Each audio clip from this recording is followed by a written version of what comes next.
ovarianas ou não ovarianas.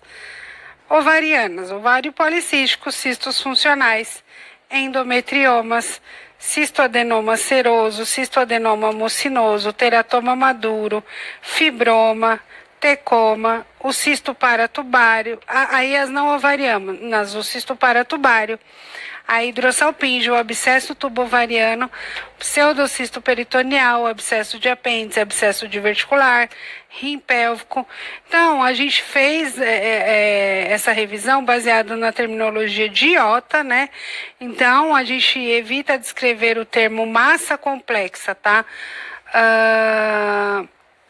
E usa a terminologia para fazer relatórios com descrição e padronização uniforme e, assim, reduzir a influência da experiência do examinador no resultado do exame, certo? Porque, olha aqui, por exemplo, todas essas são massas anexiais, porém com um prognóstico muito diferente.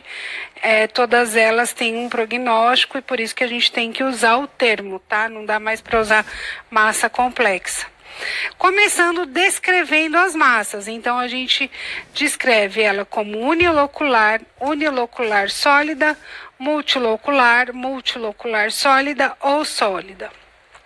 O conteúdo cístico, ele pode ser anecogênico, denso ou hiperecogênico, hemorrágico, que tem aquele aspecto reticular, com debris, né, que é o tal do coágulo em retração, ou misto, né, quando tem essas bolhas com várias fases aí, quando tem conteúdo de diversas densidades, né. Então, o típico do misto é os cistos dermoides, tá? O conteúdo sólido ou as estruturas papilares ou irregularidades parietais, a presença ou o tamanho. O conteúdo sólido é toda a estrutura que tem ecogenicidade sugestiva de tecido, porém, a bola branca do cisto dermoide ela não é conteúdo sólido, o coágulo ou mucina não são conteúdos sólidos. O que a gente chama de projeção papilar é uma protusão maior do que 3 milímetros da parede do cisto. Ele é considerado um componente sólido. Se for menor do que 3 milímetros, é considerado como uma irregularidade. Aí a gente fala de parede interna irregular ou conteúdo externo irregular de uma lesão sólida. Então, aqui a gente vê exemplos de projeções papilares e aqui um componente sólido. Aqui a gente observa que ele não é 100% sólido, mas 20% pode ser cístico, tá? Então, quando a gente fala de sólido, ou ele é 100% sólido, ou acima de 80% sólido, já é considerado como sólido. A vascularização, a gente sempre tem que abaixar bem a escala, ajustar o ganho do Doppler logo abaixo do nível do artefato, tá? Então, sem fluxo a gente chama de 1, fluxo 2 é quando a gente tem que procurar muito fluxo, 3 de fácil caracterização e de 4 quando ele é muito vascularizado, tá? Essa é uma maneira bem simples de resumir os fluxos, existem alguns critérios, tudo, mas na prática a gente usa essa forma de caracterização mais subjetiva. Então, grau 1, sem fluxo, grau 2 a gente tem que procurar muito por um fluxo, 3 de fácil identificação e 4 aumentado. Sombras, as sombras elas podem ser densas, típicas de cisto dermoide e sombras sutis. A ascite é o líquido livre fora do fundo de saco, acima do nível do fundo uterino, tá? Então, dividiu-se as massas em 6 categorias com grande reprodutibilidade e a presença do componente sólido aumenta o risco de ter atipias, tá? Então, um cisto simples lá que a gente vê, 1,3% de risco de atipia.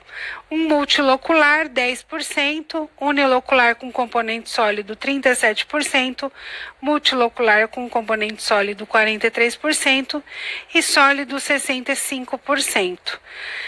Começando então a gente classificou as massas e aí a gente vai para os descritores simples, tá? Então, o primeiro descritor simples é o endometrioma, que é um tumor unilocular com ecogenicidade em vidro fosco nas pacientes pré-menopausa. Atenção, porque eu estou falando, pacientes na pré-menopausa, tá? O cisto simples ou cistoadenoma, que é um tumor unilocular com paredes regulares e diâmetro máximo menor do que 10, também na pré-menopausa. O teratoma é um tumor unilocular, tá?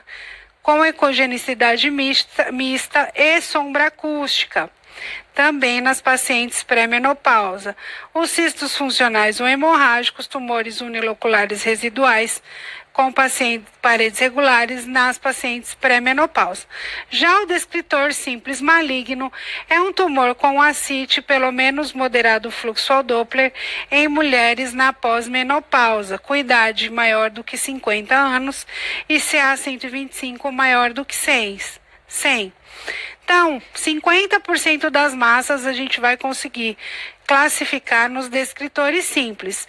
E quando eu não consigo classificar nos descritores simples, a gente vai para as regras simples. As regras simples são 10. 5 benignas e 5 malignas. Então, primeira coisa, eu classifico, uso a terminologia da IOTA para classificar a massa, uso os descritores simples, já classifico 50% das massas, aí mais uso das regras simples, eu já vou conseguir classificar 75% das massas. Quais são essas regras? Regras benignas. Um cisto unilocular, o maior diâmetro do componente sólido menor do que 7 milímetros, a presença de sombras acústicas, um tumor regular multilocular menor do que 10 e o fluxo sanguíneo ausente, score 1. Já as regras malignas, tumor sólido irregular, ascite, pelo menos 4 estruturas papilares, tumor multirregular irregular com componente sólido e diâmetro maior do que 10 centímetros, fluxo sanguíneo muito intenso com um score 4. Então, se uma ou mais regras malignas estiverem presentes na ausência de regras benignas, a massa é classificada como maligna. Se uma ou mais características benignas estiverem presentes na ausência de características malignas, a massa é classificada como benigna. Porém, se eu tiver tanto malignas quanto benignas, ou se eu não tiver nem malignas e benignas, o resultado ele é inconclusivo e um teste secundário ele é recomendado. Bom, então quanto mais maligno que benigno, maior a chance de malignidade. Vamos para essa massa aqui. Então, a gente vê aqui, é uma massa que no componente total ela tem 9 centímetros, o componente sólido tem 4 centímetros, tem um grau, tem aqui um score de cor 2, né? Então, ela tem as regras benignas, é um cisto unilocular, tem maior componente sólido menor do que 7, tem presença de sombras acústicas, é um tumor regular multilocular menor do que 10, é um fluxo sanguíneo ausente? Não, então ela não tem regras benignas. Mas ela é um tumor sólido irregular, tem ascite, 4 estruturas papilares, é um tumor multilocular irregular, com componente sólido diâmetro maior do que 10? Também não. Tem fluxo sanguíneo muito intenso? Também não. Então, ela não tem nem benignas e nem malignas. Então, a gente vai para o próximo modelo, que é o ADNEX. Tá? Então, o próximo modelo, ele utiliza preditores clínicos mais 6 características ultrassonográficas. Os preditores clínicos são idade, se é 125 e se é de um centro oncológico ou não. As características ultrassonográficas é o diâmetro máximo da lesão, a proporção de tecido sólido, isto é, a razão entre o diâmetro máximo do maior componente sólido e o diâmetro máximo da lesão, tá? É um cisto com mais de 10 lojas? Sim ou não? O número de projeções papilares, 0, 1, 2, 3 ou mais de 3. Tem sombras acústicas, sim ou não? E se tem ascite, sim ou não? Tá? Então, nesse caso aqui, a gente joga todas as informações no modelo, né? Então, o paciente tem 49 anos, é de um centro oncológico, diâmetro máximo da lesão 90, diâmetro máximo do componente sólido 90, mais de 10 lojas não, número de projeções papilares a gente vê 2, né? Sombras acústicas presentes não, ascite não, CA125 era de 11,7. Quando a gente joga no modelo, ele dá aqui a chance de benigno e a chance de malignidade, tá? Então, ele diz aqui também a maior chance de ser borderline, tá? Então, pelos preditores de Adnex, ele é maligno com provavelmente um tumor borderline.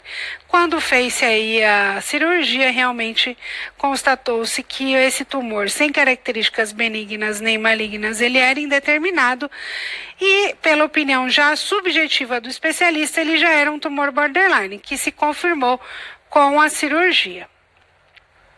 Lembrar também uma coisa que cai muito na prova é o sinal do crescente ovariano. Quando a gente estiver falando de massas anexiais, a gente sempre tem que procurar essa casquinha do ovário. Então, quando eu vejo a casquinha do ovário, a gente está falando de um cisto ovariano, tá? Então, essa casquinha aqui, ela é importante a gente ver. Se a gente não tiver essa casquinha, a gente fala que é um cisto paraovariano, tá? Bom, vamos tirar uma parte aqui para falar sobre o teratoma, tá? Que é muito frequente na prova. Tá? Então, o teratoma, ele é unilocular. Apesar de ele ser muito heterogêneo, ele é unilocular, tá? Ele tem intensa atenuação acústica, ele pode apresentar sombra acústica, tem dimensões variáveis, predominantemente unilaterais com crescimento lento. E assim, o que sempre cai na prova é, ao estudo Doppler, ele não tem fluxo no interior da massa, tá? A complicação mais frequente é a torção. E a neoplasia ovariana mais frequente entre as mulheres jovens. Essa é a carona dele, acho que todo mundo sabe, né? Que é uma massa unilocular muito heterogênea, né? Que forma essas sombras acústicas aqui. E não tem fluxo ao estudo Doppler. Relembrando rapidamente o ORADS, né? O ORADS, ele foi feito como uma diretriz para a gestão das diferentes categorias de risco de malignidade de massas anexiais, baseado em um léxico padronizado que incorpora todas as classes de risco e oferece uma estratégia de gerenciamento para cada categoria de risco. Tá? Então, ele busca diminuir a ambiguidade nos relatórios, né? E no risco de malignidade.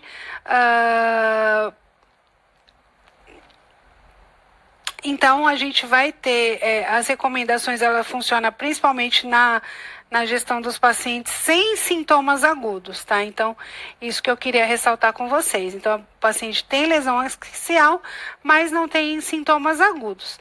Lógico que a gestão, ela vai ser de cada profissional, a gente vai dar só o direcionamento. Lembrar que o ORADS1 é uma categoria fisiológica relevante apenas nos pacientes pré-menopausa, então ela inclui o folículo e o corpo lúteo. Então, para evitar mal-entendidos, recomenda-se que o relatório do ultrassom o descreva como um folículo e um corpo lúteo, ao invés de um cisto. Então, nenhuma imagem adicional ou acompanhamento de imagem é necessário. Então, aqui a gente vê um folículo, né? Então, com menos de 3 centímetros, um corpo lúteo, que ele pode ter esse aspecto cístico ou esse aspecto ecogênico também. Lembrar que a vascularização é em halo periférico, tá? Os dois são corpo lúteo, menor do que 3 centímetros na paciente pré-menopausa. Aqui, como ele pode ser caracterizado, o RADS2 provavelmente benignos, com menos de 1% de malignidade. Ele corresponde à maioria dos cistos uniloculares com menos de 10 centímetros. Então, geralmente, nenhum acompanhamento ou vigilância são recomendados. Então, aqui a gente tem o cisto simples, de 3 a 10 centímetros nas pacientes pré-menopausa e menor do que 10 nas pacientes pós-menopausa, tá? Porque a paciente pós-menopausa não vai ter folículo ou corpo lúteo, né? Aqui também os cistos não simples, né, que a gente vê aqui com septação, com ecos internos, que medem até menos de 10 centímetros, tá? Então, os cistos não simples de contornos regulares, com menos de 10 centímetros, também são classificados como RADS2. Também são classificados como ORADS 2 os cistos hemorrágicos, aqui a gente vê com um padrão reticular, e aqui do coágulo em retração, menores do que 10 centímetros. O cisto dermoide típico, né, quando a gente tem aquele componente pericoico que determina a sombra a gente chama de aqueles corpos, bolas de Rokitansky, isso aqui, as linhas ecogênicas e pontos, e também com as estruturas ecogênicas flutuantes, esféricas, também é típico de dermoide. Os endometriomas menores do que 10 centímetros em vidro fosco também são ORADS 2.